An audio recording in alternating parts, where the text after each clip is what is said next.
Fala galera, começando mais um Monarch Talks, programa mais censurado de todo o território brasileiro. Hoje eu tô com o Adriano Janturco, obrigado por ter vindo aí. Obrigado você pelo convite. Cara, você é um cientista político, um realista, né, como você se descreve, e o papel do realista é enxergar as coisas como elas são, não como elas deveriam ser, então não é um papel propositivo nesse sentido, é um papel mais analítico, né? Exato. E a gente estava conversando sobre o Estado aqui antes de ficar ao vivo e você estava falando que o mainstream da academia da ciência política considera o Estado como um bandido estacionário. Sim. Me explica um pouco mais aí, que você estava no processo, eu queria entender mesmo. Assim, eu entendo que é um termo meio forte, que soa de forma negativa, né? Mas, assim, porque no Brasil o termo bandido acaba sendo associado aos criminosos, né? Para chamar criminosos, popularmente se fala bandido. Sim. Na verdade, assim, bandido é um termo que no mundo inteiro identifica, mais ou menos para as pessoas terem uma ideia, tipo cangaceiro. Né? Teve algo assim, uma figura deste tipo, mais ou menos em todos os países. Uhum. Especialmente no momento de formação do Estado Nacional, tinha inicialmente, mais ou menos todos os países, bandos armados, senhores das armas, milícias, etc., que se contendiam o território. E depois a coroa, a família real, de turno, o que for, se sobressaiu e dominou e aniquilou, de fato, os demais, né? Ou, pelo menos, subjugou os demais. E aí, neste processo, estes outros grupos concorrentes eram chamados de bandidos em todos os países do mundo. Então, é neste sentido. Entendi. E o que você está falando é o seguinte, assim, na filosofia política se fala do contrato social, né? Todo mundo sabe, Hobbes, Locke, Rousseau, a ideia segundo a qual nós teríamos assinado um contrato social, na verdade é uma metáfora, né? Claramente, uma metáfora filosófica, um experimento mental. A ideia é, olha, se você não aceitar a ordem constituída, o Estado, etc., significa que você está colocando em questão o contrato social, porque de fato ao estar aqui tem um contrato social. Mas na verdade na ciência política se usa mais reconstruções históricas, de fato, então assim, com toda a sucessão cronológica, etc., do que aconteceu, e analíticas. E aí nesse sentido, essa teoria, essa explicação do Mancur Olson, não é a minha teoria, Mancur Olson, que é um grande cientista político americano, e ele fala, olha, o Estado é um bandido estacionário. Em que sentido? E a teoria, a explicação, não é uma teoria, mas a explicação aceita mundialmente na ciência política. Não é nem minoritária e nem polêmica. Não é discutido, né? Exatamente. E a explicação é a seguinte, mais ou menos em todos os países o que aconteceu. Vamos imaginar épocas mais primitivas, né? Então você tem um comércio no qual você tem vários grupos, bandos, clãs, etnias, etc. Cada um vive no seu vilarejo, etc. E aí, alguns vilarejos são atacados por uma série de criminosos nômades, bandidos nômades. São atacados uma vez pelo grupo A, pelo grupo B, C, D, etc. Tal. E gradualmente, o que acontece? Alguns desses grupos começam a se instaurar de forma frequente e regular. Por quê? Porque não é tão eficiente você, entre os bandidos, você ter que viajar de vilarejo para vilarejo e saquear todas as vezes vilarejos novos, etc. É custoso isso. Você perde vidas, né? Exatamente. E ao mesmo tempo, até do ponto de vista do saqueado, da vítima, não é tão eficiente ser saqueado, é um pouco mais eficiente ser saqueado pelo menos por um grupo regular, sempre o mesmo, de forma constante, etc. Uhum. Então, com o qual, mais ou menos, se chega em um pacto, né? Do tipo, olha, me poupe a vida, eu te entrego o tesouro, dinheiro, metais preciosos, a mandioca, o que for, etc. Alguns indivíduos eles são levados para ser escravizados, etc. Mas me poupe a vida, pode voltar, ok? Não vou resistir, não vou pôr resistência, você pode pegar esses recursos que depois gradualmente viram formato de tributo, de impostos, mas por favor me protege dos demais, porque senão não dou conta de pagar, de dar recursos para todos os outros. É melhor você me proteger para você ser mais produtivo e você ter mais o que saquear, né? E aí você me protege, você protege a galinha dos ovos de ouro, né? Uhum. E eu sou protegido, então eu pago, sou subjugado de fato, mas ao mesmo tempo recebo alguma forma de proteção. Pode crer. E aí os bandidos nômades viram bandidos estacionários. E aí lá surge o Estado. Depois há uma dinâmica de assim, o Estado se torna mais complexo, evidentemente, né? Tendo uma estrutura, uma estratificação social bem mais complexo. Mas engraçado você estar explicando isso aí pra mim, porque muitas das pessoas com que eu converso, elas têm uma percepção da origem do Estado bem diferente dessa. Como a percepção das pessoas normalmente é: não, as pessoas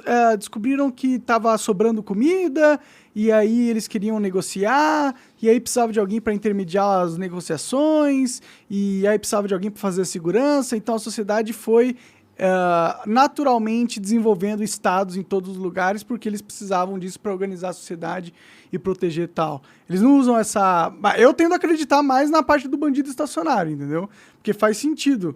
A não ser que você tenha uma nação, né, uma tribo que tenha o poder de resistência a esses bandidos.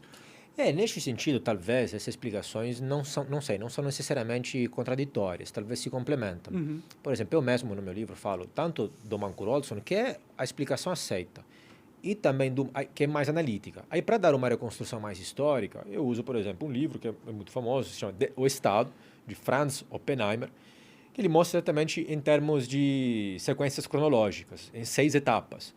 E algumas etapas são mais ou menos isso que você está falando, ou seja, uma vez que aí por que eu falo que se complementa?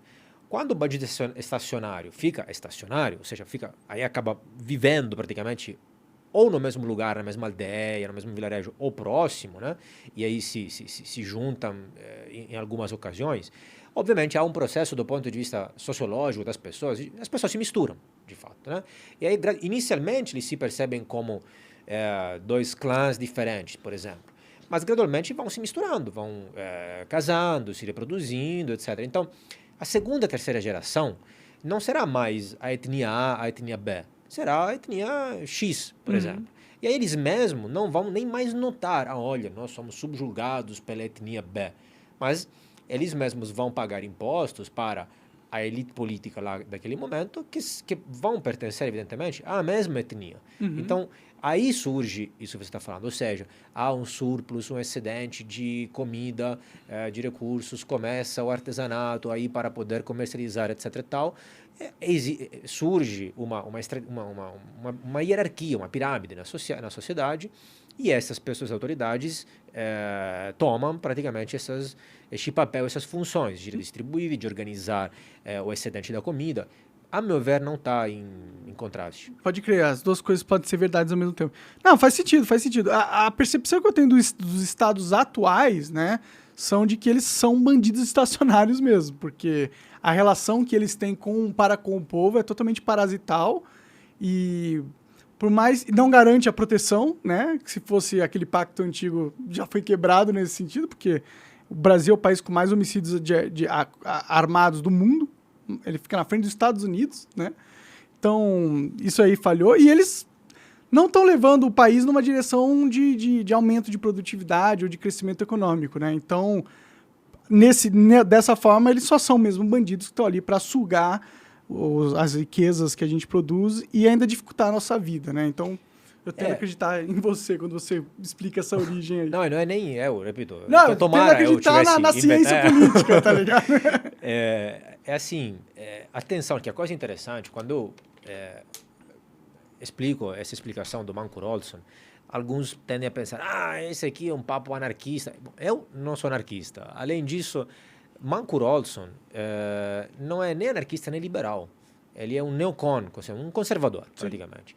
E não está falando no sentido de querer acabar com o Estado, né? As pessoas têm que entender que quando você descreve uma coisa, se você fala que o câncer é câncer, não significa que você está falando bem ou mal do câncer.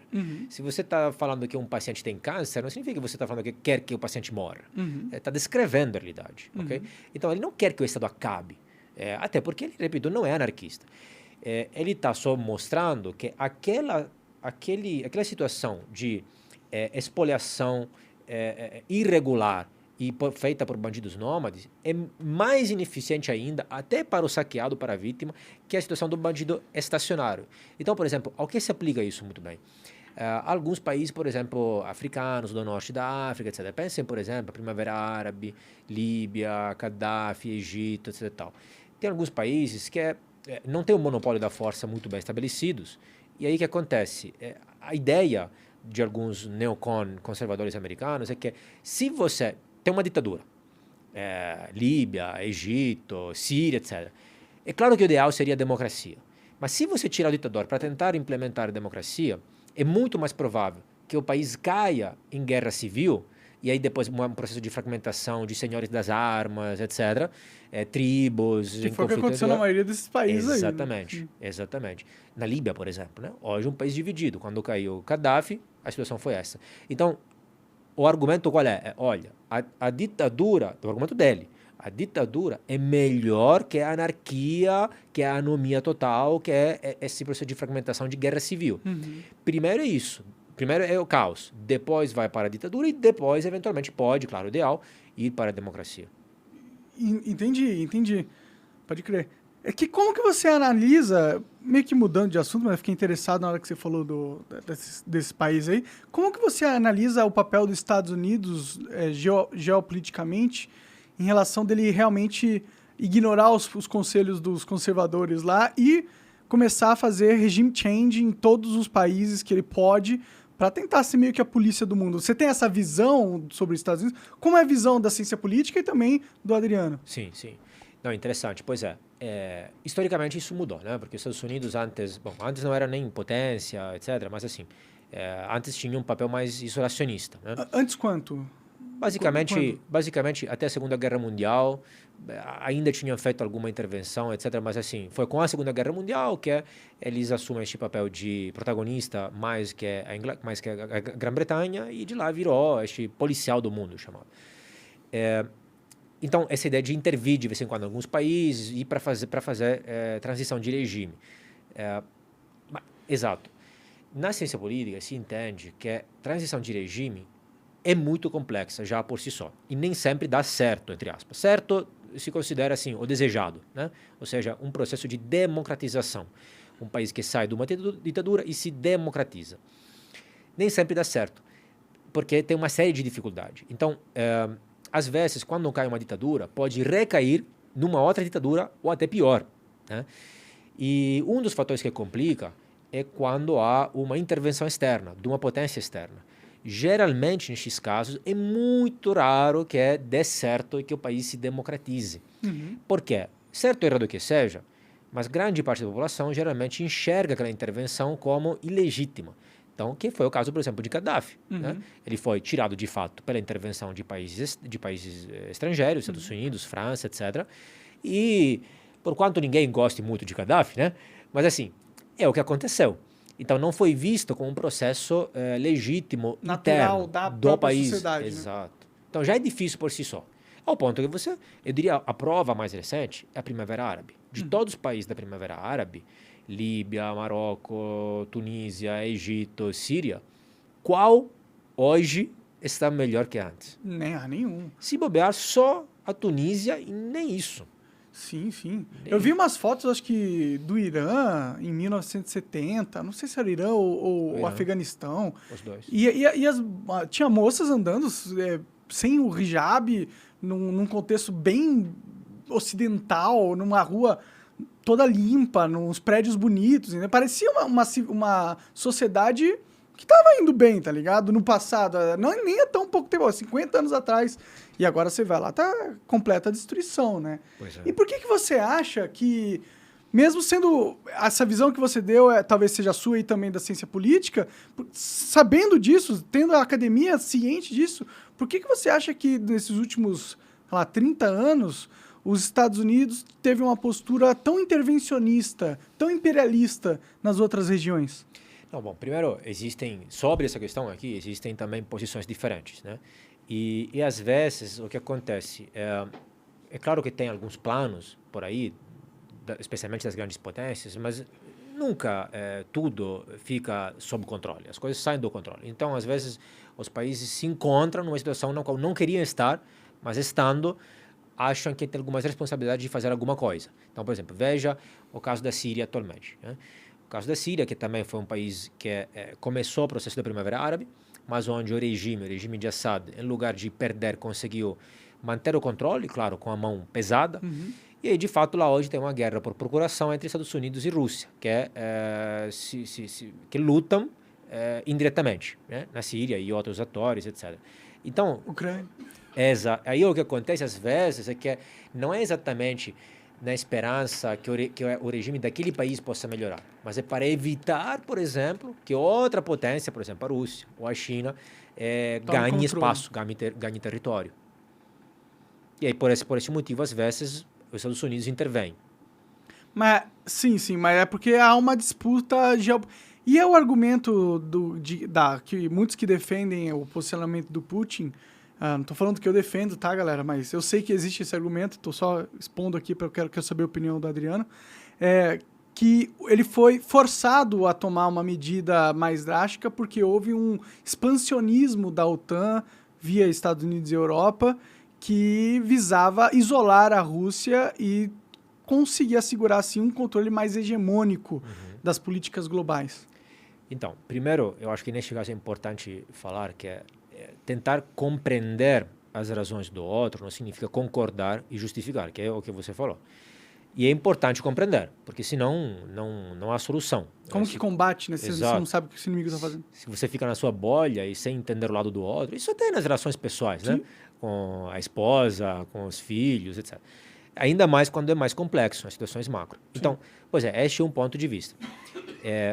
Ao ponto que tinha autores que previram, por exemplo, a guerra na Ucrânia. Mearsheimer é um internacionalista, um autor das relações internacionais, contemporâneo, vivo ainda, etc., um professor americano, que já anos atrás escreveu e falou em algumas entrevistas, palestras, que ia acontecer isso.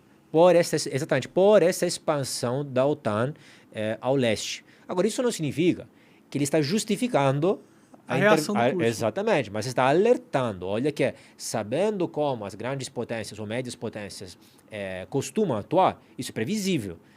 E, assim, na verdade, eu costumo dizer que foi a guerra mais previsível da história, talvez. Porque, na verdade, todo mundo sabia que ia acontecer, que ia ter aquela guerra. Foi tão telegrafada essa guerra, telefonada, avisada, que a Crimeia foi tomada anos antes, por exemplo. Então, não foi totalmente de repente. Primeiro foi tomada a Crimeia.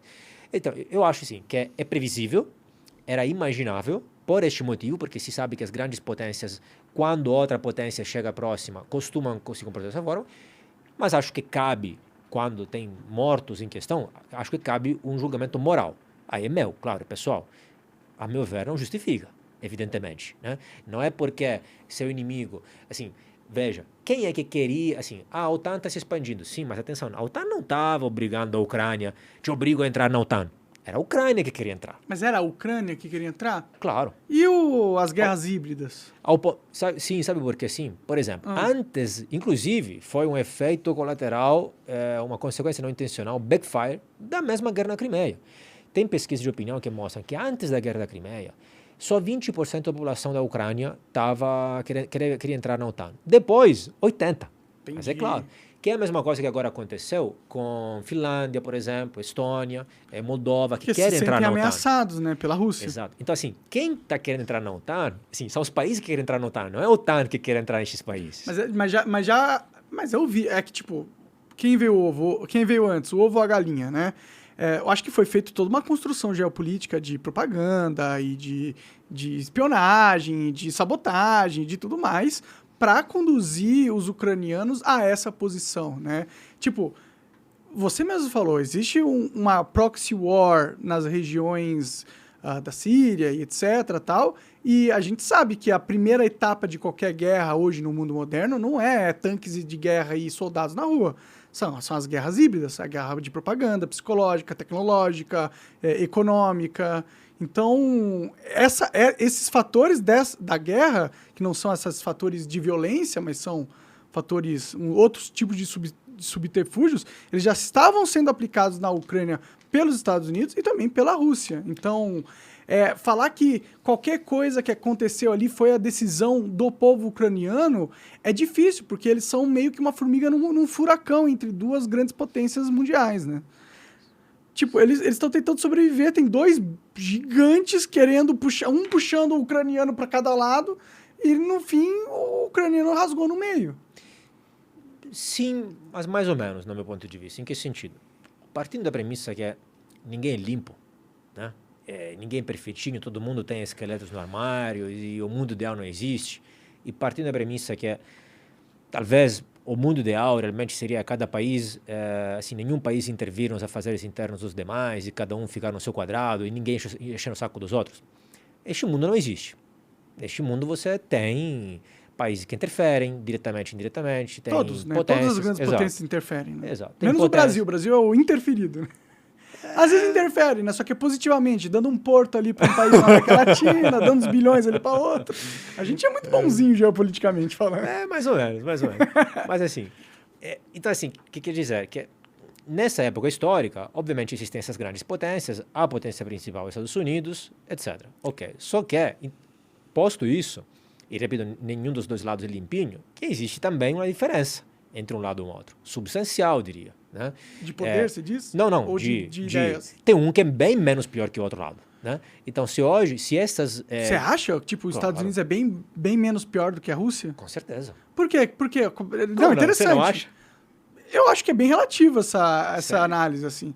Porque os Estados Unidos, já, tipo, geopoliticamente falando, nos tempos modernos, se você comparar os Estados Unidos e a Rússia em questão de intervencionismo regional, por mais que a Rússia também tenha, foi os Estados Unidos que começou, né, tipo, ser realmente o interventor mundial, e ele já fez muito mais. Guerra no Vietnã, Sim. Afeganistão, Iraque. Ele já destruiu tantos países do Oriente Médio, impôs embargo em Cuba. Então, eu acho que os Estados Unidos é um agressor muito mais recorrente, internacionalmente falando, do que a Rússia. Não, sim, desculpa. No sentido de intervenções externas, de imperialismo, com certeza. Não sei quanto isso é próprio dos Estados Unidos ou de qualquer potência internacional.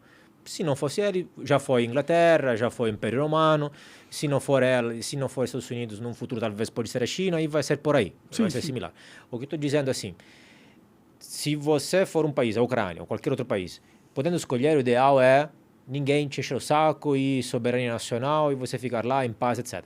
Mas tendo que escolher se posicionar no xadrez internacional, com certeza você ficar sob o guarda-chuva americano, europeu, ocidental, provê muitas mais liberdades para as pessoas, e não é perfeito, mais liberdades individuais, mais prosperidade, mais direitos humanos, mais respeito aos direitos humanos, que é do outro lado.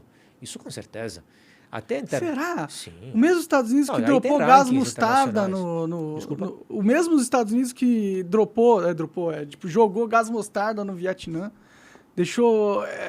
Eu não sei, eu não tenho essa visão dos Estados Unidos bonzinho, não. Ou essa democracia de que garante as liberdades individuais. Tipo, hoje em dia, o maior ataque às liberdades individuais, que é o ataque à liberdade de expressão, ele foi patrocinado pelas grandes corporações americanas. Não, assim, mas entendo o que você quer dizer. Em parte concordo, mas acho que é mais outra dinâmica que está presente também, porque assim, são vários níveis de análise, né?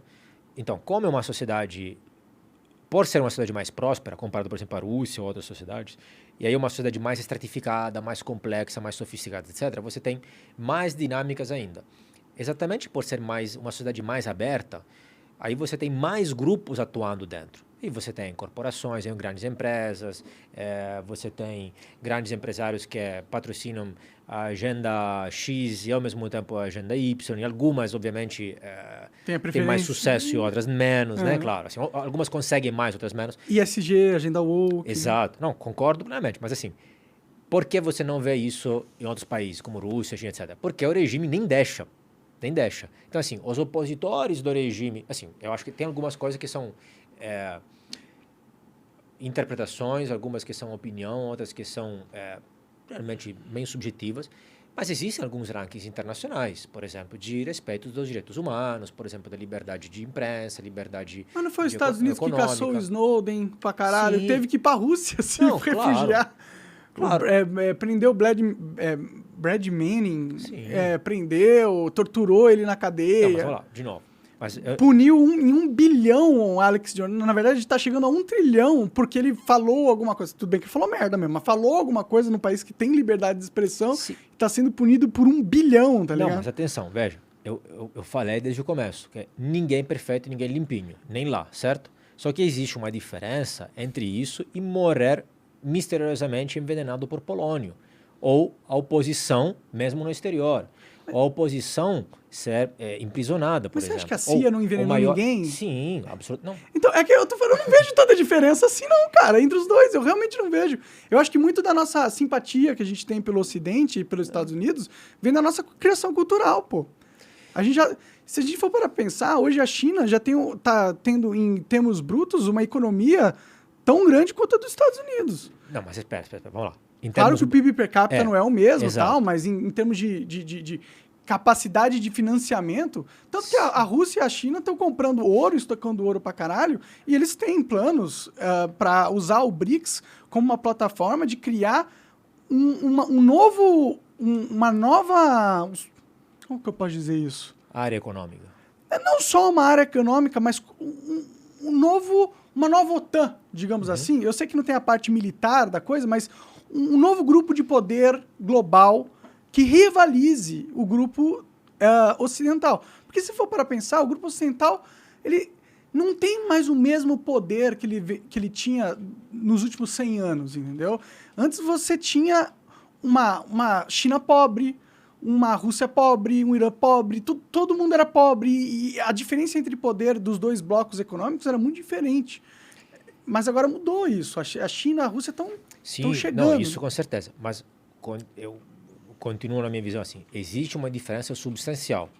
Repito, nenhum dos dois lados é perfeito. Mas veja, no Ocidente, você não tem apedrejamento por adultérios. Você não tem homossexuais jogados dos prédios. Você não tem crianças cristãs queimadas vivas numa gaiola. Você não tem... Você mesmo citou antes, por exemplo, a Síria e Afeganistão, que antes eram sociedades mais livres, onde os direitos das mulheres, por exemplo, eram mais garantidos. Com certeza não perfeitos nem lá nem na época, mas bem mais que hoje. Por quê? Porque hoje fora, de novo, num processo de volta para a escuridão, para a sociedade fechada, para toda graças aos Estados Unidos. E graças à Rússia também. A Sim, guerra no verdade, Afeganistão também foi dos dois, uma outra guerra por procuração. É verdade. Assim, o cidadão médio que vive dentro de um daqueles países ou sob a influência vive um grau de liberdade bem diferente. Claro, longe do ideal, concordo absolutamente.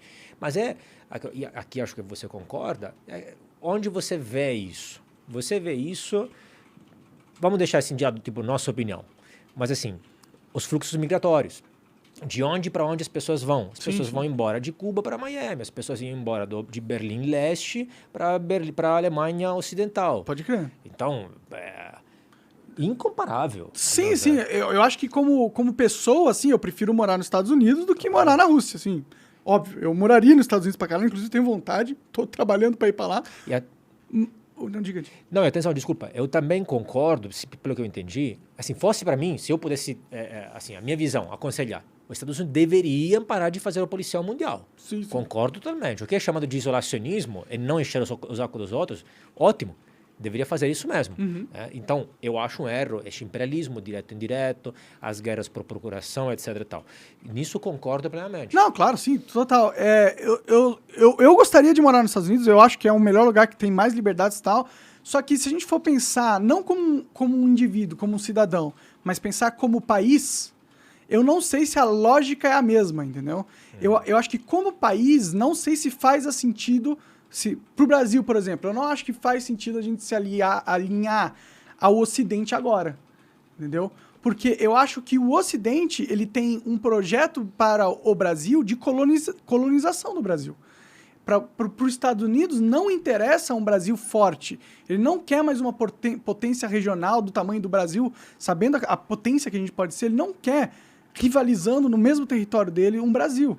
Então, o interesse dos americanos, por mais que eles tenham liberdades individuais e a cultura deles seja mais sofisticada, e eu acho melhor, eu gostaria de ver lá e não na Rússia, eu acho que, geopoliticamente, os interesses americanos não estão alinhados com os interesses brasileiros e os interesses da China, da Rússia, do Irã, estão mais alinhados hoje em dia do que eu acho, porque a China quer um Brasil forte, a Rússia quer um Brasil forte porque eles querem acabar com a hegemonia de poder do bloco europeu americano. Então, tendo o Brasil do lado dos Estados Unidos, para a Rússia e para a China não é vantagem. Eu acho o seguinte, visto que estamos no reino do achismo, eu acho que todas essas grandes potências, Estados Unidos, Rússia, China, que citamos, querem a mesma coisa, que é dominar.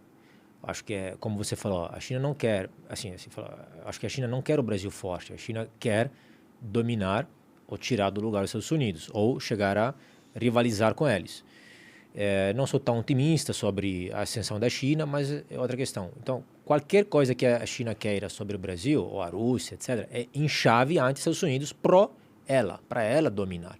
E não acho que, se chegar lá, aí já chegamos no campo da fantapolítica mesmo, se comportaria de forma diferente.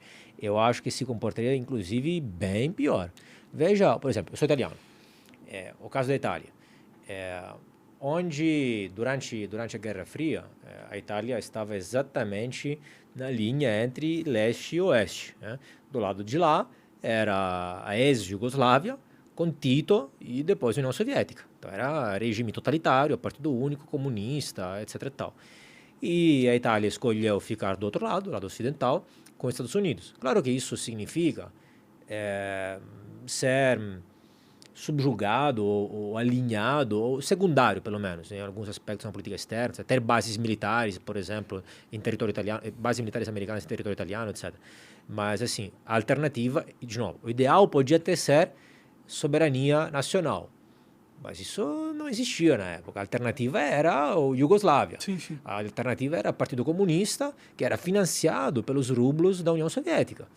Então, entre as duas, diria que com certeza o bloco ocidental era e continua sendo melhor. Eu não acho que os Estados Unidos e o bloco ocidental tenham este plano para o Brasil. Não Por que eles espionavam um presidente, entendeu? Todos se espionam, todo mundo espiona todo mundo. Você acha que o Brasil está espionando o Biden? Se não, porque não consegue. É assim, a gente não consegue. Não, realmente. porque não quer. Tá bom, é verdade, eu concordo com vocês. Faz sentido pra caralho. Mas mesmo assim, se um país ele tá espionando e tá fazendo politicagem e tal, o interesse dos Estados Unidos não é ver o Brasil grande, eu acho. Ou você acha que os Estados Unidos tem um interesse no desenvolvimento econômico brasileiro? Então, existem duas visões. Eu não sei exatamente qual o objetivo deles, mas existem duas visões. Né? A visão mercantilista é a visão que é mais ou menos isso. A visão segundo a qual, se o outro país crescer, ficar mais rico, etc., isso pode representar um perigo para mim. Primeiro, economicamente, porque pode roubar fatias de mercado de algum setor, e depois porque pode usar aquele dinheiro para investir em área militar e se tornar um perigo militar mesmo. Né? Que é a visão mercantilista, etc. Existe uma segunda visão. A segunda visão é a seguinte, se outro país ficar mais rico, que é a visão liberal de Adam Smith, que lutou contra o mercantilismo. E Adam Smith falava, não, se outro país... Adam Smith falou, inclusive, expressamente, se a França ficar mais rica, não é um problema para a Inglaterra, muito pelo contrário. É bom para a Inglaterra, é bom para os dois, porque você vai ter um cliente mais rico, um fornecedor mais rico, etc. E os dois vão prosperar juntos. A economia é um jogo de soma positiva. Ainda hoje existe este debate. O que eu estou dizendo é que não sei exatamente qual é a cabeça da cúpula dos Estados Unidos atualmente, etc. Que não dá para entrar na mente de todo mundo. Mas que se o objetivo dos Estados Unidos é este, eu acho que que pode ser. Acho um erro pensar que o objetivo da China ou da Rússia seja bem diferente. Não, eu nem acho que o objetivo da Rússia e da China é diferente, mas eu acho que dentro do contexto histórico atual, eu acho que os interesses se alinham agora, entendeu? Mais com a China e com a Rússia do que com os Estados Unidos. Porque, por exemplo, se a gente consegue quebrar a hegemonia dos Estados Unidos sobre o mundo, muitos dos embargos que hoje acontecem no Brasil, a gente consegue fugir através de negociação. Por exemplo, a Rússia está isolada do mundo ocidental. Ninguém faz negócio com a Rússia, né? Nem com a China. Os Estados Unidos estão fazendo vários embargos ali. Faz ainda, porque a China é muito grande e tal, tem que fazer, porque senão para tudo, né? Mas eles estão tentando diminuir. Se o Brasil se alinha com os Estados Unidos e a Europa não é o maior mercado consumidor do planeta mais. É o mercado asiático. É onde tem mais gente e mais dinheiro. E sim, proporcionalmente. Eu sei que per capita lá tem menos, mas na larga escala lá tem mais. A gente tem mais gente para alimentar na China do que nos Estados Unidos. Então, a gente se alinhar com os Estados Unidos agora significa perder um mercado emergente gigantesco que vai dominar o mundo nos próximos anos. Eu dividiria a questão econômica da questão política, né? Eu acho que assim, o ideal é negócios com todo mundo, comércio com todo mundo, com qualquer um, e alianças políticas com ninguém. Mas se tem que escolher, a meu ver, é muito melhor se alinhar com democracias ocidentais, que não são perfeitas, são longe de ser perfeitas, e que podem até estar piorando, mas ainda assim, muito melhor que a alternativa. Veja, a meu ver, quando você acaba se alinhando geopoliticamente, em termos internacionais, diplomáticos, política externa, etc., com algum país, você acaba importando na sua estrutura interna, doméstica, algumas estruturas, algumas dinâmicas deles, algumas políticas públicas, vai ter algumas semelhanças, vai copiar alguma coisa. Então, por exemplo, muito me espanta o que pode acontecer com o avanço da inteligência artificial, com o uso que está sendo feito dessa tecnologia e de outras tecnologias, por exemplo, na China, por exemplo, na Rússia, etc. E aí me espanto o que poderia acontecer com os países aliados a isso, né? Então, a meu ver, assim... Você diz o uso da inteligência artificial no controle populacional? Exatamente. Entendi. Com algoritmos de crédito social e tal. Mas isso, os Estados Unidos estão querendo implantar a mesma coisa, pô. Exatamente. Mas veja, concordo, perfeito. Mas veja, onde você acha mais fácil poder criticar isso? Cara, sinceramente, eu não vejo muita diferença entre os Estados Unidos e a China, não, mano. Tipo, estando no Brasil, tipo, quem importou a cultura da censura foi os americanos. Eles importaram. Essa agenda woke é uma agenda para confundir a cabeça do jovem, para tornar a população fragilizada, dividida. Então, quem está exportando caos pro Brasil agora, nesse exato momento, são os americanos. Então, não é a China, tá ligado? Então, o que a gente pode... tipo... Eu acho que ter que se aliar com qualquer um dos dois, ou ser subjugado por qualquer um dos dois blocos, não é desejável. Claro. Mas eu acho que o protagonismo do Brasil dentro do bloco econômico ocidental, ou dos BRICS, digamos assim, vai ser vastamente superior a qualquer tipo de protagonismo que a gente possa sonhar a ter se a gente baixar a cabeça pro bloco americano. Eles nunca deixaram a gente entrar na OCDE ainda. Mó trabalho. Não. Tipo, eles nunca deixaram a gente entrar nos conselhos mais importantes da ONU. O Brasil nunca foi abraçado de verdade como uma potência respeitada no cenário global. Porque o Brasil não é uma potência. Bom, potência a gente tem. A gente só não tem. Não. Por que o Brasil não é uma potência? O Brasil é só a maior economia da América Latina. Mas está longe de significar que seja uma potência. A gente alimenta 1 bilhão de pessoas. Pô. Sim, mas não é uma potência diplomática, se o Brasil acabar amanhã, o mundo passa fome. Sim, concordo. Mas não é uma potência no sentido militar, diplomático, internacional. Sim, isso é verdade. Não, o que eu quero dizer é, eu acho que o que você está observando, descrevendo, está certo. Só que isso acontece porque os Estados Unidos são a superpotência atual. Aconteceria com qualquer um. Eles estão exportando, e talvez, não sei, tá? Me corrija se estou errado, talvez porque você está sofrendo essas... Pode ser, isso ajuda bastante. Né? Bastante. As consequências dessa cultura woke que você está falando, etc. Tal.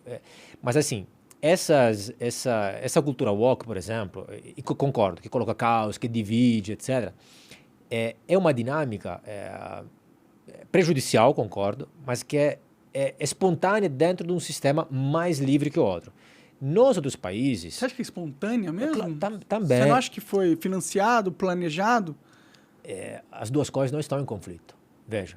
É que espontâneo meio que você pressupõe uma naturalidade da ideia, como se ela tivesse nascido da própria cultura americana. Assim. Em parte são as duas coisas. Na sociologia se mostra como nascem os movimentos sociais. Né? Como nascem os movimentos sociais. Nascem por fatores internos à sociedade, de baixo para cima, voluntários, espontâneos, naturais, entre aspas, e também por alguns atores, às vezes empresas, ONGs, ou mesmo políticos, ou movimentos internacionais que tentam controlar as redes desses movimentos sociais. O ponto qual é? Então, que você enxergue, que tenha financiamentos, etc., com certeza. O ponto qual é? Não é que não tem, ninguém fala que não tem.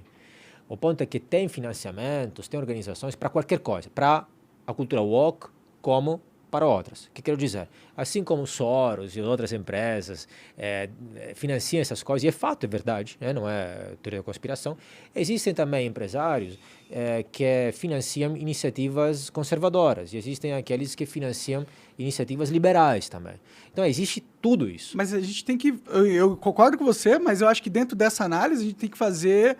a gente tem que entender qual dessas agendas tem mais financiamento do que as outras. Pois é.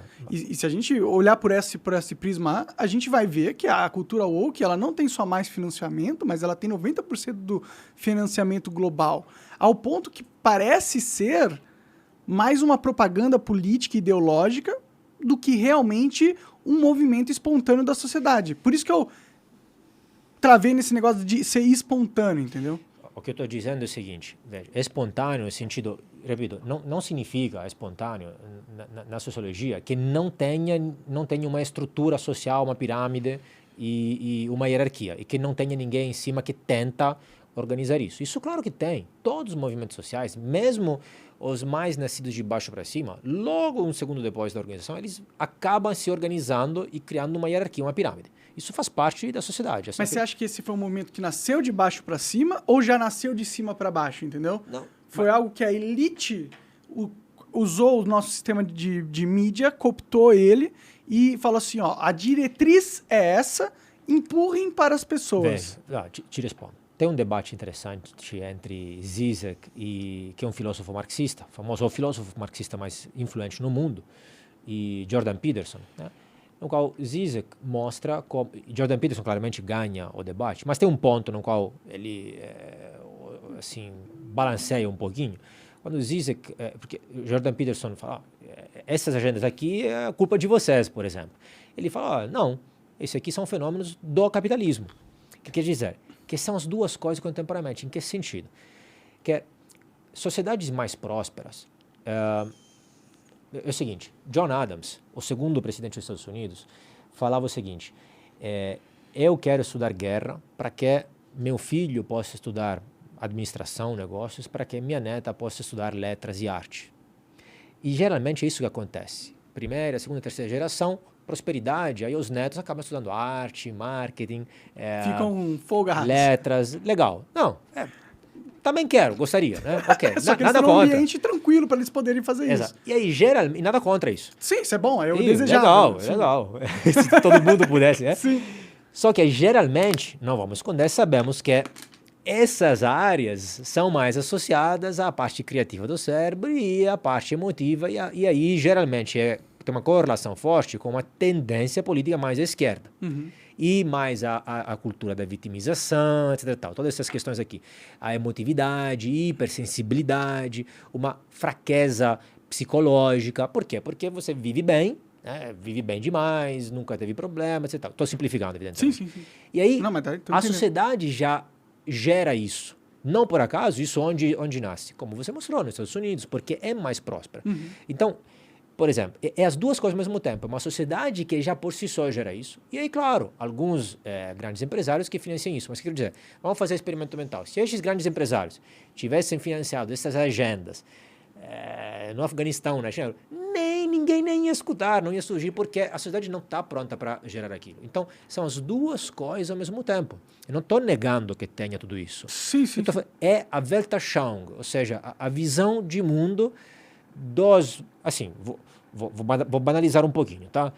É a visão de mundo dos filhinhos de papai ricos de países ricos. Mas tipo, eu entendo, concordo plenamente com o que você disse, só que se os caras estão jogando bilhões e bilhões e bilhões e bilhões nessa agenda, tem outros motivos além de que eles se identificam com ela. Eu acredito que eles nem se identificam com ela, para ser sincero. Acho que o George Soros se identifica com a agenda woke. Eu vi umas histórias do George Soros, o cara é um sobrevivente, ele não é uma pessoa frágil, tá ligado? Então ele não se identifica com essa parada. Então ele tá usando essa agenda porque essa agenda cumpre um papel político para ele. Ou seja, ele acredita que através dessa agenda ele vai ter mais poder. E da onde? Por quê? Por que essa agenda garante mais poder ao George Soros? Por quê? Ela desestabiliza a sociedade, criando uma rivalização entre dois grupos dentro da sociedade. e permite, então, para que as pessoas que querem controlar a sociedade possam fazer isso sem com que a sociedade se preocupe com elas, porque elas estão mais preocupadas em destruir uns aos outros. Concordo plenamente. Aqui concordo. Pode crer, pode crer. Não A meu ver, o ponto é que até a China está enfrentando algumas dessas questões. Por exemplo, recentemente, eles proibiram, estou relatando o que está acontecendo lá, tá? Proibiram uma certa exposição tem que tomar cuidado em como você fala, de homens com figuras e o aspecto, segundo eles, excessivamente feminizado. E, por exemplo, jogadores famosos ou cantores, etc., com tatuagens, etc. e tal. Porque eles têm medo, ou querem evitar, de fato, este tipo de cultura, ou a cultura nem, não estudar, nem trabalhar, ou uma certa fraqueza. Eles acham que isso fragiliza os jovens chineses. Só que isso é feito, obviamente, como? De forma obrigatória, partido único, totalitário. Exato. Então, eu acho pior ainda. As democracias, por serem sistemas mais livres, mais abertos, mais em comparação aos outros, geram exatamente mais dinâmicas deste tipo. E nem todas são necessariamente positivas, concordo, como este caso aqui, que podem ser negativas, mas dentro da democracia mesmo, tem os germes para, no longo prazo, poder, não é uma garantia, superar isso aí. Agora, nos outros sistemas, não tem como isso. Porque o que acontece? É um sistema mais rígido, mais monolítico, ele resiste no curto prazo, ele reprime isso assim na força, na marra, mas segura por um tempo, mas depois explode, e aí não tem como. A democracia consegue se adaptar melhor a isso e internalizar melhor essas coisas. Então, mesmo assim, ainda assim, eu sou mais confiante sobre este sistema. Não, eu acho que se for análise do que a gente prefere pra gente, uma democracia ou uma ditadura, claro, sim, eu prefiro uma democracia, né? Mas eu não sei se a gente vai resultar numa democracia se alinhando com os Estados Unidos, entendeu? Eu não sei se eles querem que a gente vire uma democracia de verdade. Porque hoje em dia a gente não é uma democracia. Sim, se a gente quiser ser sincero, a definição de democracia não é que, a liberdade de expressão não é uma base da democracia. Sim, total. Como que é uma democracia se você não pode nem questionar o sistema ou questionar os poderosos? Não é uma democracia. A gente vive numa ditadura autoritária, que é soft, porque ela não é violenta com a maioria do povo, só com algumas pessoas específicas, né? Só com quem enche o saco dela. Então, eu acho que os Estados Unidos é, inclusive, um agente que permite esse status quo atual do Brasil, entendeu? Veja como todas as vezes os Estados Unidos se alinhou a proteger a candidatura do Lula. E fez questão de manter o jeito que tá indo as coisas, entendeu? Mas, cara, não é que eu discordo. O ponto é, veja, essa democracia é muito imperfeita, no mínimo. O ponto é que na China nem existe o conceito de democracia. Nem existe o conceito de eleição popular. Mas o nome deles não é República Social Democrática da China? Pode ter. Estou falando da palavra, não o conceito. Se você falar com os chineses sobre eleições, não sabe nem o que é. As eleições são aquelas coisas que ele vê dentro do partido uma vez cada 4 anos, ponto. Eles votam, não as pessoas. Não existe nem o conceito de direito humano, não existe nem o conceito de privacidade, não existe nem o conceito não só de liberdade individual, de indivíduo. Então, ainda nós podemos criticar, mais ou menos, porque pelo menos existe este conceito. Lá, os poucos que tentaram colocar estes conceitos foram basicamente trucidados. E concordo, fato, que liberdade de expressão é um dos pilares necessários, fundamentais, primeiros, assim, básicos e fundamentais da democracia. Com certeza, democracia não é só votar cada 4, 5 anos. Democracia é uma série de outras coisas. Inclusive, e um dos primeiros pilares, liberdade de expressão. E concordo que estamos numa deriva autoritária no mundo inteiro, inclusive, diria, para ligar a coisa doméstica ao nível internacional. O que nós estamos assistindo, mais ou menos desde 2016, o número de democracias no mundo diminuiu. Existem rankings internacionais que medem o nível de democracias, né? Então, assim, se claramente há países que são claramente democráticos e outros claramente não, não sei, França, Suíça, Estados Unidos e Coreia, Cuba, etc. Mas há uma grande zona cinzenta no meio. E alguns desses países, então, se mede o grau de democracia. E alguns desses países estão piorando o grau de democracia. Turquia, a mesma Rússia, que citamos aqui várias vezes, Venezuela, que já passou de ser uma democracia já faz tempo. Brasil, Estados Unidos. Então, Europa. grande democracia. Todo grande mundo. democracia, Estados Unidos. Sim, sim. Vivemos numa época de diminuição do grau de democracia. Por que será que está acontecendo a diminuição do grau? Tipo, eu tenho uma teoria da conspiração que é tudo planejado isso, entendeu? Eu acho que há uma tentativa de minar o sistema atual mundial, local de todos os países, para que, eventualmente, se faça necessária a implementação de um sistema mundial de controle político, né? Eu acho que essa é a intenção. Os caras querem tornar a ONU um parlamento mundial mesmo. Não acho isso. Te explico por quê, na minha visão. Bom, porque eu não acredito em teorias da conspiração, entre aspas. Não porque não haja teoria, porque eu concordo com a teoria da escola austríaca, que explica os fenômenos sociais. Eu acho que explica melhor que é as conspirações. Em que sentido? Não porque eu acho que não existem conspirações. Assim, estou longe de ser um ingênuo. Pelo contrário. Geralmente sou taxado muito de cético, cínico, etc. Que, na verdade, cientistas políticos são taxados assim, né? Existem conspirações. O ponto é que existem várias conspirações. Então, existem conspirações A, B, assim, simplificando. A conspiração comunista, socialista, fascista, conservadora, liberal, etc. Tal, várias. E, é claro, em cada momento, uma se sobressai em cima das outras, como estávamos falando antes. Com certeza... Desculpa cortar você. Claro. Existe a conspiração globalista também ou é só conspiração da cabeça das pessoas? Não, então, de novo,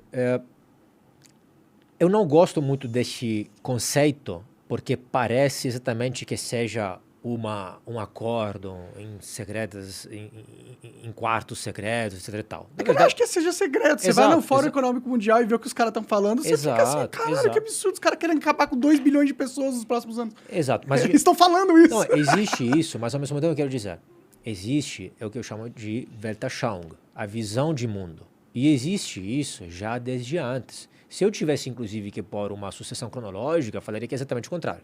O que quero dizer? Veja, por exemplo, vamos lá. Vou voltar a 20 anos atrás, quando eu estava na universidade. Todos os meus amiguinhos, coleguinhas daquela época, que tinham mais ou menos essa visão, com algumas diferenças de 20 anos atrás. A visão globalista, não? A visão social-democrata, socialista, algo por aí. Ainda não tinha, não se usava esse termo para outras coisas. Mas assim, foram trabalhar na União Europeia, no setor público italiano, em outros países, ONGs, no FMI, na ONU, na OCDE, etc. Ok? E o resto vai mais para o privado, etc. Ou vai na academia. Então, estes lugares já estavam compostos por pessoas, principalmente, claro que estamos generalizando, né? Mas assim, a grande maioria, quase todos, por pessoas que já têm essa visão. Né? São os filhos, sociologicamente falando, e de novo estou generalizando, são os filhos dos ricos. E nada contra, mas assim, eu que venho de uma família popular, eu não tinha isso. Né? Eu acredito mais no mérito, na responsabilidade individual, etc. Quem vem de uma família, de novo generalizando, de uma família, quem já é rico, filho do burguês, às vezes pode sofrer de algum senso de culpa, né? Por não ter sido ele a ter feito dinheiro, a ter chegado lá, e aí acaba eles empurram comprando culpa, né? algumas... A mídia empurra culpa no burguês. Então assim, já as pessoas, os membros dessa turma aí, já tinha essa cabeça. Antes de Open Society, antes de tudo isso. E aí veio tudo isso. E concordo que hoje, com certeza, bem se sobressai em cima das outras agendas, de outras tentativas de conspiração. Então eu quero dizer isso, que existem várias conspirações, mas a dinâmica pela qual... dominantes. Isso, sempre tem uma dominante. Sim. A dinâmica pela qual uma é dominante em cima das outras é uma dinâmica em parte de cima para baixo, em parte de baixo para cima. Se não houver este extrato de pessoas que já concordam com isso, que tem já essa visão, a coisa não anda muito pela frente, andaria outra. Concordo, mas essa massa de pessoas que tem essa visão, ela foi construída ao longo dos tempos através de incentivos políticas planejadas. Aí que né? tá, cara. Concordo, assim, não tô falando que não, concordo, mas não é só isso. O sistema educacional brasileiro. Não, mas não é só Por que isso. que é uma bosta? Porque... Não, mas não é só isso. Em parte, é uma dinâmica social mesmo. Repito, de novo, essa coisa aquela história do filho do processo ficar rico, privilegiado. Exato. Ligado, entendi. Schumpeter, para complementar aquela citação de John Adams, Schumpeter falava o seguinte: existe um debate sobre o futuro do capitalismo. O capitalismo vai colapsar, Marx, ou vai vingar? né? O futuro, todo mundo será... até os anos 90, Fukuyama falava assim, todo mundo está convergendo para uma democracia liberal. Todo mundo vai virar uma democracia liberal, mais ou menos livre e capitalista. Schumpeter tinha uma visão meio termo. Ele falava, não, eu sou pessimista sobre o futuro do capitalismo. O capitalismo vai colapsar, mas não porque o capitalismo é economicamente ineficiente. Porque o capitalismo gera dentro de si os germes da sua autodestruição. Né? Exatamente por isso. Então é isso. O avô está lá trabalhando na roça, se quebrando as costas de trabalhar, etc. Está com as mãos sujas, os dedos grandes, grossos, etc. O filho faz administração, contabilidade, foi para a cidade, talvez, mas ainda, né, tem alguma ligação. Ainda viu matar um porco, viu matar uma galinha. Pode crer. O neto acha que vaca é desenho do iogurte, que leite nasce em caixinhas. Sim. Aí acha que animais falam como na Disney. E aí fica, aí vira vegetariano, vegano, e este mesmo é o germe, a semente da destruição do capitalismo. Então, entendeu? Por isso, assim, eu acho, tudo isso foi planejado? Não, é riqueza. É natural, né? Mas em parte, assim sim. como você tem essa visão, né, externa e tipo, geral da coisa, pessoas que estão no poder também têm. Então, isso não é novidade para eles. Eles veem essa dinâmica social acontecendo. Não sei. Eu acredito na inteligência dos caras. Eles não chegaram no poder à toa, tá ligado? Mas, não, com certeza. Mas tem inteligências e inteligências. Por exemplo, eu não tenho essa inteligência para chegar lá. Também não quero ter. É um tipo de inteligência. Não tem tanto só inteligência. Para chegar no topo do mundo, você tem que ter nascido no topo do mundo. A verdade é essa. É bem mais fácil, né? Bem mais difícil. O máximo que você chega não tendo nascido no topo do mundo é ser ou um empresário famoso e tipo um Bill Gates da vida, que no final vai ser cooptado por agendas políticas muito mais fortes do que Não, mas o que eu quero dizer um bom político pode ser um bom animal político, bem esperto, etc e tal. Estou pensando em alguém específico agora, neste momento, mas que não necessariamente significa que ele tenha uma boa visão analítica, macro, que você está falando. Eu tenho, não por acaso acabei indo nessa profissão, mas não tenho outro tipo de inteligência de fazer essas coisas. Você não trabalhou para desenvolver ela. Mas o que for. Mas assim, acho que são duas coisas complementares que dialogam, mas em parte diferente. E com certeza eles se aproveitam dessas, eles notam o cheiro da coisa, né? Surfam as ondas sociais, da moda, etc. Nisso, com certeza. E lembrar que esses caras são velhão, né? Sim, tipo, quem tá no poder tem 80 anos, 70 anos. Esses caras já viveram muito. Então eles tiveram a oportunidade de observar a sociedade e tirar as conclusões.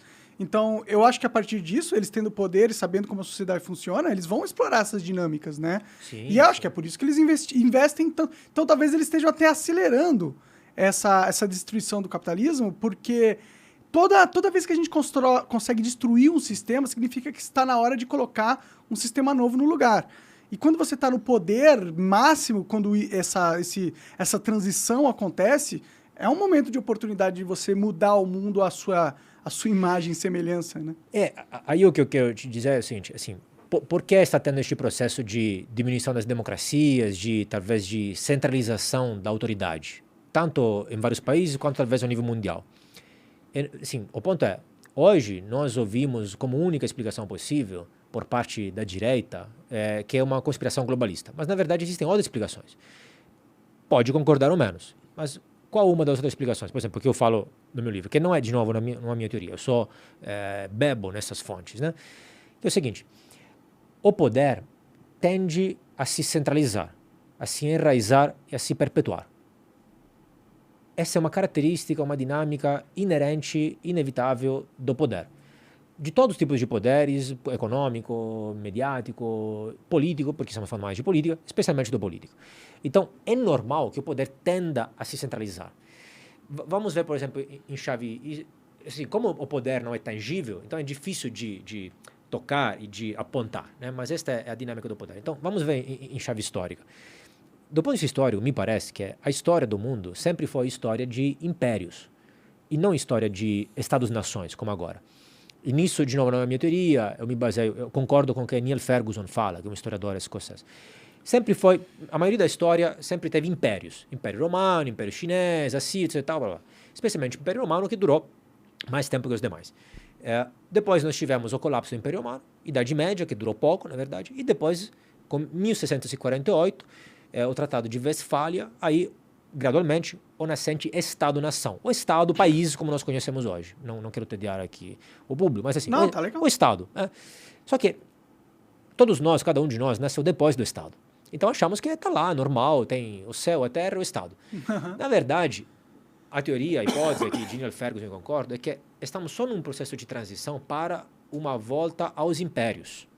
Então, está tendo um processo de concentração e talvez não vai ter um império só no mundo, mas 2, 3 grandes impérios, que podem ser Estados Unidos, China e Rússia, porque hoje falamos disso, ou pode ter alguns outros, e algumas grandes áreas de influências dominadas por estes impérios, entre aspas, que com certeza vão ser diferentes do passado, porque tudo em parte diferente, mas que vai ter também ao mesmo tempo algumas características similares. Então, eu acredito nisso, que estamos assistindo a um processo de transição do Estado-nação para uma volta aos impérios. Claro, não mais como Império Romano, com algumas diferenças. É um outro tipo de império. Mas ao que se deve isso, a meu ver? Não a um complô, não porque não tenha, mas o poder é assim. O poder tende a se centralizar.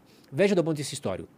Império Romano, Idade Média, depois teve o processo de Estado-nação, a Estado-nação, absolutismo, concentração ainda do Estado. O absolutismo chega até o pico, quando se torna insustentável por dinâmicas internas e externas também, aí colapsa, aí você tem um momento de colapso, de fragmentação, absolutismo, depois de novo uma subida para a concentração política, que é autoritarismo e totalitarismos, as duas guerras, né, fascismo, nazismo, aí um outro momento de concentração do poder, chega ao ponto de ruptura, de novo, a Segunda Guerra Mundial, aí acabam os totalitarismos, e aí nós estamos, de lá para cá, de 45 até hoje, num processo de fragmentação. Os Estados Unidos foram o único protagonista, praticamente, e as coisas estão numa transição. Então a gente está num momento de fragmentação da história, sim. você acha? E depois Não, desculpa, agora de unificação. Agora voltou a... Entendi. Faz impérios. sentido. O interessante dessa dinâmica, na minha opinião, é que essa consolidação do poder realmente não se faz mais naquela ideia de Estado-nação. A ideia de Estado-nação está morrendo. Exato. E está surgindo no lugar a ideia de organizações internacionais privadas. Uhum. Se a gente for parar para pensar, hoje em dia, quem tem mais poder? A Google ou o Estado brasileiro inteiro? Pois está mudando. E a tecnologia, obviamente, é uma variável nova, que não teve essa tecnologia na história. Então, por um lado, tem aspectos novos, mas a dinâmica é a mesma, na verdade. O funcionamento é o mesmo. Só que os atores, as coisas, o epifenômeno que aparece diferente. Mas no fundo, no substrato, o fenômeno mesmo que é centralização do poder, que é o mesmo. Hoje, claro, tem auxílio da tecnologia. Então, eu, por exemplo, sou me considero um realista, mas as pessoas me chamam de pessimista. Então Porque a realidade às vezes é triste, né? é porque eu acho que eles são os otimistas, mas tudo bem, cada um. Então, assim, eu sempre fui muito, apesar de usar, de fato, mas assim, pessimista do ponto de vista da tecnologia na política. Eu não acho que a tecnologia eu acho que a tecnologia, claro, que dá alguns benefícios e alguns graus de liberdade, mas acho que dá mais poder ao Estado que o contrário, né? O Estado consegue controlar, graças à tecnologia, bem mais que no passado. Então, nesse sentido, ajuda, claro. Eu acho que eu concordo com você, mas eu acho que a dinâmica que aconteceu nos últimos 10 anos, 20 anos, com a internet nascendo e evoluindo ao ponto do que chegou hoje, não foi um aumento do poder político dos estados, não, na minha opinião. Sim, entendi. Pelo contrário, eu acho que a internet causou um abalo, inclusive, no sistema político mundial, que também pode ser uma das explicações por que a gente está passando por essas transformações agora, no sentido que antes existia um controle do Estado ou do status quo, das narrativas da sociedade, que era muito mais abrangente do que existe hoje. Com a internet, eu posso falar, né? Tipo, eu posso chegar aqui, um gordinho ter tudo que ficava jogando no quarto e vendo coisa na internet, pode chegar e atrair um público e rivalizar com as narrativas que antes eram impostas pela Globo, pelos grandes jornais e tal. Então, eu acho que essa dinâmica desestabilizou o equilíbrio de poder entre as elites. E é por isso que a gente está vendo essa reação tão forte de controle. A questão é, eles vão conseguir, o Estado vai conseguir controlar a narrativa para voltar ao que era antes, um controle total da narrativa, que era o que eles tinham e que eles desejam ter novamente, ou nós, indivíduos descentralizados, com a tecnologia, vão conseguir fazer uma resistência o suficiente para que eles não consigam a dominância da narrativa novamente. Eles vão conseguir. É isso que eu queria dizer. Para Então mim, eu tô eles fudido, vão conseguir. cara. Não fala isso não, mano. Não fala isso não. Mas Vou ter que assim... ir pros Estados Unidos mesmo, não tem jeito, senão vou ser preso aqui. Ou até lá, não sei, tá? Fudeu, Assim, vou pra Singapura. Mano. Porque, veja, concordo com a sua descrição. Mas exatamente, por quê? Porque no começo era uma novidade. Então, internet, inicialmente, era um sistema anárquico. Inicialmente era assim mesmo, né? Só que, gradualmente, aí como qualquer novidade, no começo desestabiliza a elite dominante. E demorou algum tempo para eles entender como dominar aquilo. E parece que estão entendendo sempre mais. Então, eu me lembro, por exemplo, deve se lembrar, aquelas aquelas iniciativas, anos atrás, nos Estados Unidos, para a neutralidade das redes, SOPA, PIPA, etc. No começo, a sociedade, os vários países, a opinião pública se mobilizou contra. Era contra, não, nós queremos um anonimato nas redes, aí eles vieram com o papo, não, é para combater os terroristas, o crime organizado, Napster, a pirataria, e, obviamente, sempre para fazer algo bom no começo, né? Uhum. Depois teve isso tanto a nível internacional quanto aqui no Brasil. Em 2014, por aí, teve aquele projeto Humaniza Rede, se lembra? Da Dilma, Humaniza Rede, que ela chamou, humaniza, claro, não é controle, humaniza Rede. Todas as ideias erradas vêm embrulhado num papel de presente maravilhoso. Exato. E ela chamou em reunião exatamente os CEOs, diretores, presidentes, os chefes lá, da Google, YouTube, Facebook, etc. Eu não me lembro quem mais, Twitter, eu acho. E praticamente a coisa foi a seguinte, não sei se você se lembra, não, hoje as plataformas são responsabilizadas pelo conteúdo que um usuário coloca, certo? O que é absurdo, porque exato. elas não têm controle nenhum disso. Mas eu me lembro quando isso não existia. Quando você é responsável individualmente. E as plataformas, olha que coisa legal, as plataformas, quando o Estado queria impor isso, as plataformas eram contra. E falavam, não, nós não queremos isso, cada um se vira. Então, se o meu usuário coloca lá pornografia ou terrorismo, não sei o que, vai atrás dele. Sim. Inclusive, colocando lá é fácil de achar. Ele tá... Exato. Literalmente... Exato, é mais fácil que antes, né? Ok. Depois, aí elas foram obrigadas... tanto a nível internacional quanto aqui, com Humaniza Rede isso aconteceu. Olha que se vocês não se responsabilizam pelo conteúdo colocado pelos usuários, nós vamos fazer outra coisa. Aí elas foram obrigadas. Gradualmente, primeiro obrigado, depois começaram a pegar gosto. E aí hoje eles fazem a censura prévia muitas vezes, né? Fora que as mídias sociais. Pegaram gosto. E houve uma mudança de cultura dentro das próprias... Exato. Exato, pensei a mesma coisa. Porque quem faz isso de fato é o departamento de marketing, o cara lá de algoritmo, etc. A agência de checagem dos fatos, etc. Que já um pessoal já conhece a cabeça. Uhum. Então, foi assim, a empresa que antes não fazia isso. Fala, olá, gente, tudo bem? Meu RH está contratando para essas vagas. Quem vai lá? Um cara que já quer encher o saco, que já tem aquela cabeça. E aí, gradualmente, isso cresceu dentro das empresas, concordo. E as culturas vai ficando woke, tudo lá. E aí você tem o Twitter, onde a mina vai no escritório, toma um café, come uma lagosta, vai embora e não trabalha. Mas tem cabelo colorido, sovaco colorido. O bom é que essa estratégia das mídias, das big techs, de primeiro abraçar o sistema e ser abraçado pelo sistema, acabou mordendo eles na bunda muito forte.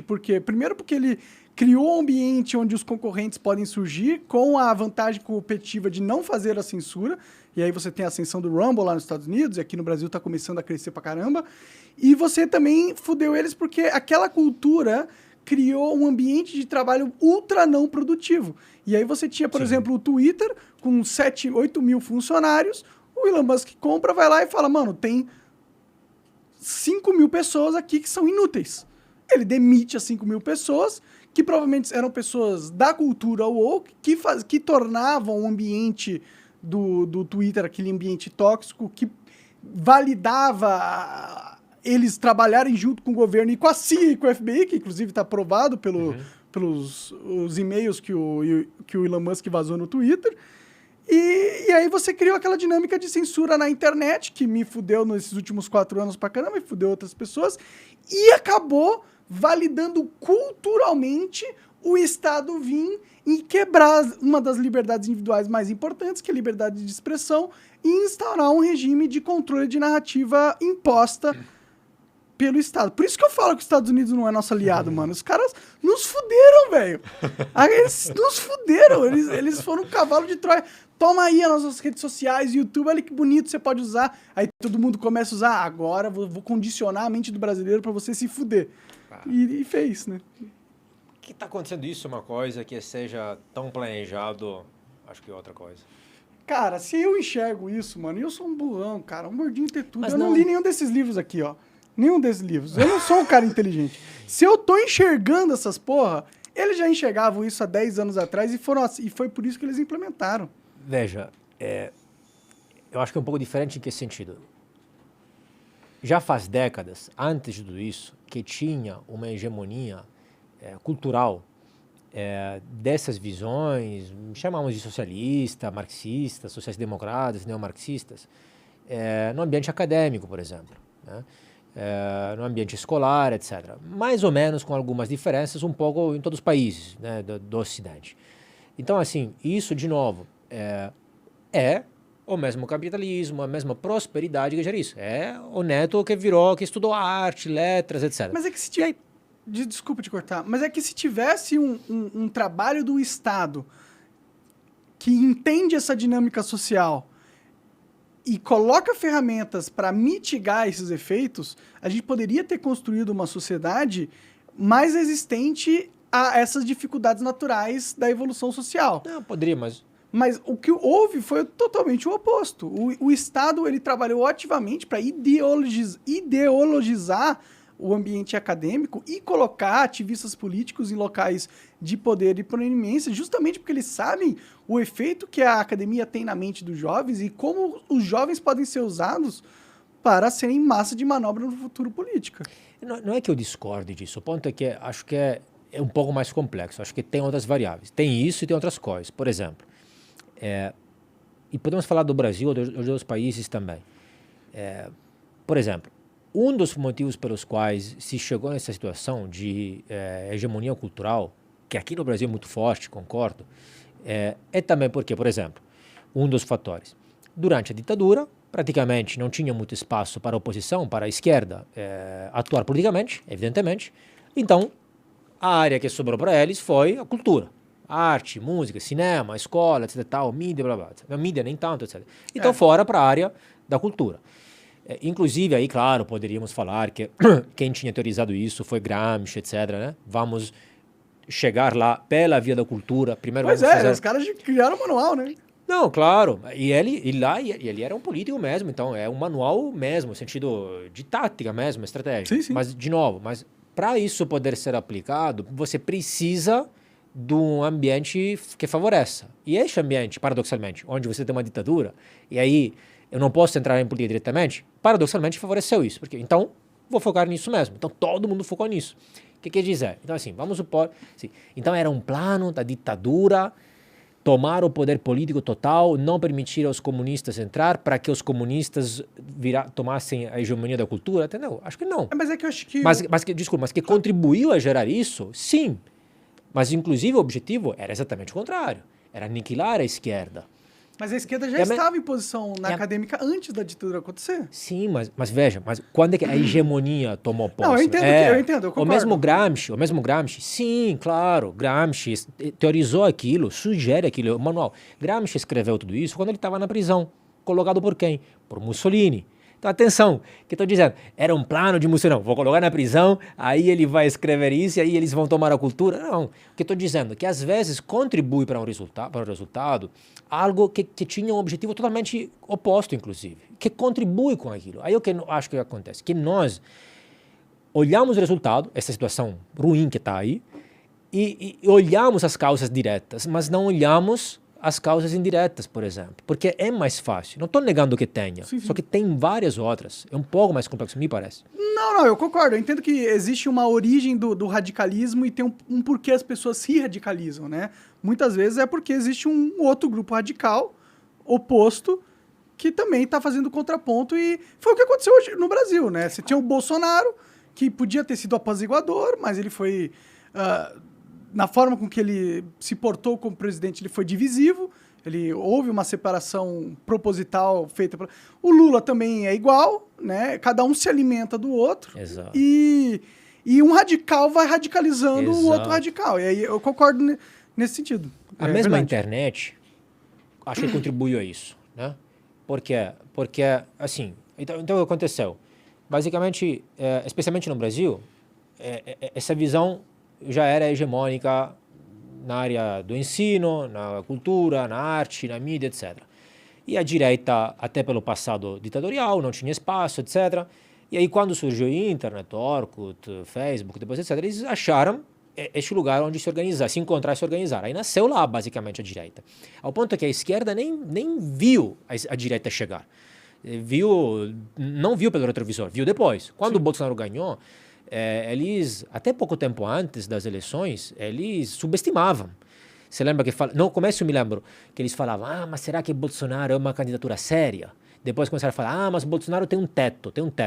E não é porque eles não viram, porque eles não estavam lá. Eles não estavam online. entendendo a dinâmica Exato. social que estava acontecendo. Mas o que eu quero dizer? Então foi a internet um pouco que permitiu a direita nascer. Pra caralho, concordo. Então não foi planejado, é o que é, entendeu? Eu me lembro, por exemplo, a escola de Frankfurt tinha uma visão positiva de internet, das novas tecnologias. Eles achavam que, graças à internet, nós teríamos chegado a uma e-democracy, uma democracia digital onde todo mundo podia acompanhar a política, votar digitalmente, uma democracia direta, uma grande agorá, como na praça grega, e eliminar a elite política, etc. Nossa, eu adoro isso. Acabar com essa política representativa aí, coloca, não é app e eu decido. Aí essa lei é brava, eu decido, senão... Esse era o ideal. Pra mim mas quando eu falo essa ideia, os caras riem da minha cara. Porque eles achavam que as pessoas se colocadas para conversar, a ideia da racionalidade discursiva, deliberativa, se colocada para discursar sobre política, em média prevalece uma maioria racional, a racionalidade, e nós convergemos para uma racionalidade. E aconteceu exatamente o contrário.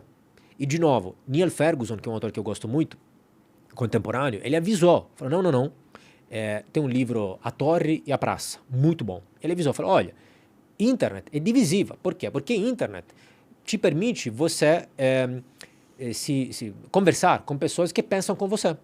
Então, você é conservador, você vai achar um monte de outros conservadores. Você é liberal, você é ANCAP, você é emo, punk. Você é talvez o único emo ou conservador da sua cidade do interior. Mas online, você não é mais único, ou sozinho. Tem milhões então, de você outros encontra no mundo outros. inteiro. Exato. Sim. Aí, ele mostrou, olha, as pessoas vão se juntar em várias microbolhas.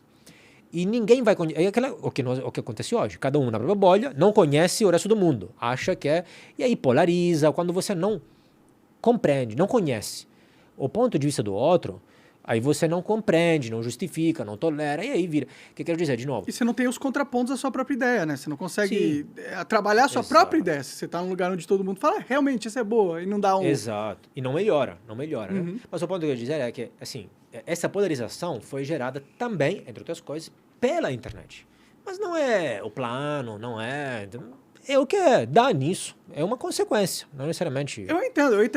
Eu acho que... Eu concordo que no começo é natural. Só que depois que acontece naturalmente, existem aqueles que observam o fenômeno natural e aí da segunda vez que acontece já não é mais natural, entendeu? Concordamos, exato. Concordo. E eu acho que as mídias sociais, elas viram isso acontecendo e em vez de falar assim, caralho, tamo colapsando a sociedade, eles falaram, não, que bom, é isso que quem manda na gente quer. E aí eles, inclusive, aumentaram a divisão das pessoas e contribuíram para que isso... Porque o algoritmo ele poderia ser trabalhado para entregar coisas fora da sua bolha com mais consistência. Mas, até por um motivo comercial também, é melhor para as redes sociais criarem algoritmos que te radicalizam e te mantêm preso na plataforma consumindo o mesmo tipo de conteúdo. Claro. Né? Mas é isso, exato, concordo. Em parte é espontâneo, etc. E depois tem quem surfa... Inclusive, tem alguns pesquisadores que mostram o seguinte, que aí, sem chegar em teorias do complô, outras, tá? Por favor, mas assim, a ideia é que toda essa agenda, que afinal é simbólica, né? Assim, a ideia é a seguinte, que tudo isso é uma agenda para você remunerar simbolicamente os bobinhos. Enquanto alguns se aproveitam, têm ganhos reais, de dinheiro mesmo, e ganha mesmo dinheiro, subsídios, posição de mercado, as empresas ficam maiores, etc. Aí você dá aos grandes empresários isso, e à massa você vende a narrativa. E são os bobos que se contentam do discurso, mas de fato é só simbólico, eles não estão ganhando nada com isso, de fato. Exato. Então, na verdade, a ideia poderia ser, na verdade, não é exatamente planejado, é exatamente o contrário. É como, tem um paper bem interessante que ficou famoso nos últimos anos, de 2 pesquisadores, não me lembro os nomes deles, e eles mostram, olha, é claro que é uma simplificação, mas tentam explicar. Né? Eles falam, olha, tem 3 tipos de cultura. A cultura da honra, a cultura da dignidade e a cultura da vitimização. A cultura da honra, e mais ou menos corresponde a uma sequência histórica. Né? Antes era a cultura da honra, depois dignidade e hoje vitimização. A cultura da honra é a cultura tipo do duelo, sabe? É a cultura onde, se você sofrer uma afronta ou algum, não sei, sua mulher, sua filha, etc., você sente atingida sua honra e você vai enfrentar isso e resolver o problema pessoalmente, cara na cara, vai lá, dá um soco na cara ou duelo. Tipo, porque a ideia era que homem tem que fazer assim, essas coisas da honra, etc. Depois, isso era mais ou menos antes, né? Que é a cultura na qual eu vivia ainda, a Sicília é assim, por exemplo. Depois tem a cultura da dignidade, ou seja, onde quando acontece algo deste tipo, você não é atingido por isso, você é superior. Se alguém faz uma afronta deste tipo, você não se baixa ao nível deles. E você não vai enfrentar diretamente. Porque a dignidade é não descer ao nível deles. Eventualmente, você recorre, se for, à autoridade preposta. Eu vou te processar. Eu não vou te dar um soco. Eu não vou me baixar seu duelo.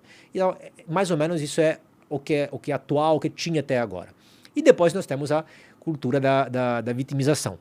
Que é assim, ser vítima não só não é negativo como era antes, porque ser vítima na cultura da honra significava você um fraco. Né? Ser vítima não só não é negativo, é bom, é uma virtude.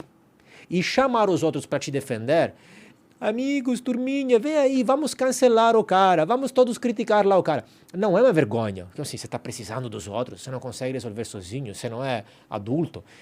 Chamar os outros para linchar o outro, talvez virtualmente, é visto de forma positiva. Então, a ostentação da fraqueza, a ideia de tem que chorar, pode chorar, seria isso. E um pouco, isso demonstra assim, simplificando, né? 3 gerações, basicamente. Né? Os jovens de hoje, eu no caso é estranho, porque assim, pertenço à geração precedente culturalmente, mas assim, essas 3 gerações. E não se conversam.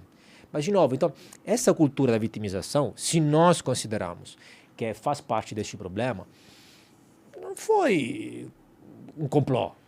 É o que é. As sociedades são mudanças. Tem mudanças. Sim, mas eu nem argumento que isso é o complô. O complô são as pessoas que percebem esse fenômeno e se posicionam geopoliticamente para que eles aproveitem disso para aumentar a sua quantia de poder, né? Concordo plenamente.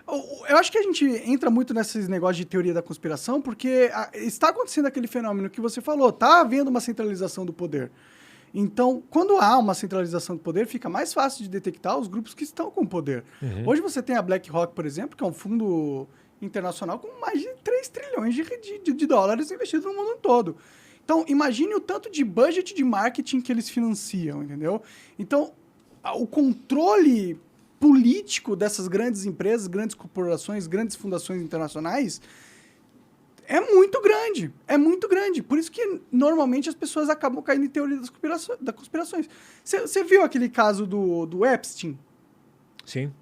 O caso do Epstein é o mais claro caso de exposição de uma oligarquia que tem hoje em dia, entendeu? Então, você vê que tem um cara ultrapoderoso conectado com todos os presidentes, todos os grandes políticos, todos os grandes empresários. E o cara tinha uma ilha de pedofilia onde o cara filmava as pessoas para fazer chantagem política. Então, existe sim um complô. Sim. E é um complô dominante e forte, tá ligado? Claro. Por isso que eu não acho que as pessoas que ficam falando de globalismo, elas estão erradas, elas estão certas. Talvez elas tenham uma superestimação do poder do globalismo, mas de fato que existe um grupo muito poderoso internacional, que não tem nada a ver com os americanos, não tem nada a ver com os europeus. Os europeus e os americanos são utilizados por essas pessoas. A noção desse grupo é uma noção supranacional. Vou te dar. Pois é, não. Acho que em grande parte concordamos sobre uma questão de intensidade, talvez, da ênfase que colocamos nos pontos diferentes. Por exemplo, uma das escolas de pensamento que eu uso no livro, e aí que vai dar água ao seu moinho, etc., que é essa visão, que é a seguinte, é a chamada teoria elitista. A teoria elitista, a escola elitista da ciência política, é uma das primeiras escolas de ciência política do mundo.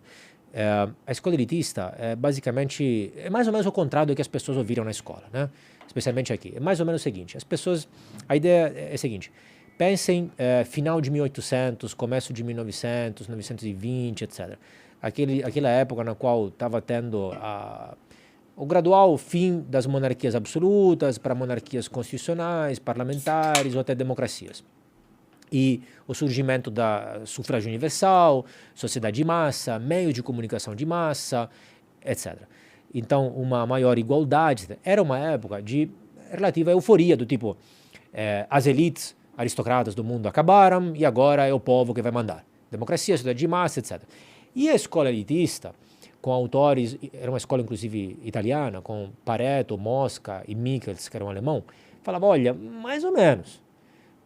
Não se empolguem aí, porque eles falavam, na verdade o que está acontecendo, esta mudança é mais superficial e por trás as elites continuam mandando. Eles estão só demorando para entender como cracar o sistema, mas cracando o sistema eles vão continuar lá, vai só mudar aquela coisa, tudo muda para que nada mude. Né? Então aparentemente, e por um lado sim, mas assim, não é que você não tem mais elites mandando, só que estas elites agora vão mudar um pouquinho, talvez não vão ser mais nobres, vai incorporar algum sindicalista, algum empresário, alguma mulher, porque na época não votavam e passaram a votar, mas a sociedade continua sendo piramidal. Então é um pouco essa farsa que nós contamos, que o mundo, que somos todos iguais, é um ideal, mas não é o real. Talvez religiosamente falando, somos iguais. Exato, né? exato. Mas no mundo, né, assim, evidentemente não somos, né? Então, o que eles falam, basicamente, é o seguinte, olha, a política não é feita de baixo para cima. A política é feita de cima para baixo. Nós não somos todos iguais, eles mandam e nós obedecemos. É piramidal, é hierárquico e é uma minoria que manda sempre em cima da maioria. Sempre foi, sempre será. Não tem como a maioria mandar em cima da minoria. Sempre a minoria. E porque aí eles têm uma série de teorias explicativas bem interessantes. Porque a primeira é, por exemplo, a teoria das minorias organizadas. Entre uma minoria organizada e a maioria desorganizada, sempre ganha a minoria organizada. Porque porque exatamente por ser minoria, ela consegue se organizar mais facilmente. E a maioria, sendo muitos, não consegue se organizar. Então, a minoria consegue se organizar, por exemplo, vamos supor, um grupinho que quer fazer lobismo em Brasília para obter um subsídio qualquer para uma área econômica qualquer. Se eles tiram R$1 de cada um dos brasileiros, para cada brasileiro, mesmo sendo contra, é muito pouco, porque R$1 para cada um, ninguém vai protestar, tchau, ninguém nem nota. Sim. Agora, são 200 milhões, então para eles é muito, é um custo difuso e um benefício concentrado. Então, para eles é muito dinheiro. Então, vale muito a pena para eles ir para Brasília, ir de avião, ir no gabinete do deputado, financiar campanha eleitoral, etc. Para os outros, não. Então, nem se mobilizam. Então, por isso a minoria organizada ganha e a maioria desorganizada tende a perder. Isso me parece bastante comprovado. Outra teoria interessante deles. A lei de ferro das oligarquias. Robert Michels, 1911, um alemão, estudando o Partido Social Democrata alemão, mas se estende a tudo, não só dos partidos, também estados, ele fala, olha, o movimento social, um partido, por exemplo, inicialmente nasce de forma espontânea, que aí junta o que estamos falando, nasce de forma espontânea e os primeiros filiados são sinceros nos seus ideais e querem, não sei, o bem comum, blá, blá, blá, blá. Mas gradualmente, aí precisam se organizar. Então, gente, quem vai virar presidente, diretor? Aí você é diretor, eu sou tesoureiro, ele não sei, vai fazer fundraising, ele vai falar... Cada um, então, se organiza, divisão do trabalho, especialização, cada um pega uma tarefa.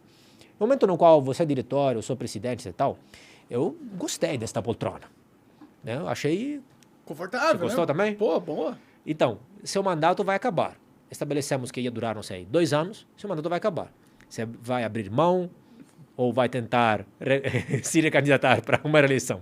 Ele sempre vai querer ter mais poder. Exato. Ele E eu pode ganhar também. a eleição, mas ele vai querer manter o poder de alguma outra forma. Exatamente. E eu também. Então, nós dois podemos entrar num acordo. Olha, cara, se eu perder, assim, se você perder e eu ganhar, eu te chamo como meu vice aqui, tá? O que você acha? E, por acaso, você vai fazer alguma coisa em troca comigo? Você vai propor a mesma coisa, talvez, se você ganhar ou perder. Sim. E ainda, na dinâmica, na recandidatura, eu contra um outsider. Eu estou já no cargo e o outsider nunca esteve. Quem tem mais chance de ganhar sou eu, porque já estou lá, né, por uma série de motivos. Então, o que acontece? Que inicialmente os ideais podem ser os mais nobres, etc. Mas gradualmente surge um outro objetivo, junto com aquele inicial, que é a permanência no poder, a perpetuação. E às vezes estes objetivos se sobressaem em relação aos demais. Né? Então vira mais importante. Então, afinal, o objetivo de verdade vira o poder pelo poder. Sim. Né? Então, isso você vê, isso em 1911, e veja como isso assim se aplica universalmente. E não mudou, né? Não mudou, não tem como. Essa coisa bacana, não tem como mudar. É meio triste isso. Tá vendo? Tá vendo porque me chamam de pessimista? Tipo, a gente espera que mude, né? Porque a sociedade, ela tem mudado, né? Durante os milênios, assim. É possível argumentar que a gente é mais livre do que antigamente, né? Então, eu gosto de acreditar que é possível um futuro melhor porque foi possível no passado, né? Então, mas, de fato, mesmo sendo um futuro melhor, ainda é um futuro com a oligarquia no comando, onde uma minoria decide o futuro da maioria, né? Infelizmente. Vamos ver se um dia a gente consegue implementar essa democracia direta aí, que o pessoal não gosta quando eu trago a ideia, mas... a gente tem o ZEP, né? Eu acho que um dos grandes problemas da democracia hoje é justamente a representatividade dela. A partir do momento que você tem que colocar alguém para representar você, você já cedeu o poder, de verdade, entendeu? O poder já não é mais seu e é do cara. Você deu o poder para ele e aí agora apenas a relação de confiança garante que ele vai usar o poder que ele conquistou graças a você para te ajudar. E confiança entre seres humanos, normalmente, não, ainda mais na política, não dá muito certo, né?